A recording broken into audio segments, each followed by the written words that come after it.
Seorang remaja berusia 19 tahun yang nekat melompat dari jembatan Aceh Tamiang akhirnya ditemukan dalam kondisi meninggal dunia setelah 2 hari dilakukan proses pencarian oleh tim gabungan BPBD Aceh Tamiang, TNI Polri, dan Satgas SAR Kota Langsa.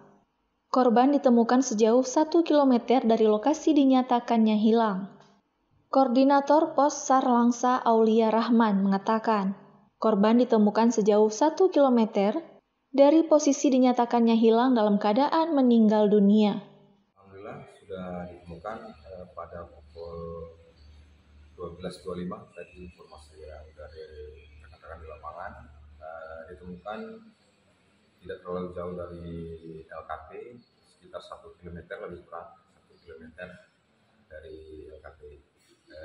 Jadi seterusnya kita bantu evakuasi dan kita kembalikan ke keluarga, kita serahkan kembali ke keluarga. Saat ini korban telah diserahkan kepada pihak keluarga yang nantinya akan dimakamkan di kediamannya. Dari Aceh Tamiang, Selina Novita melaporkan untuk Puja TV Aceh.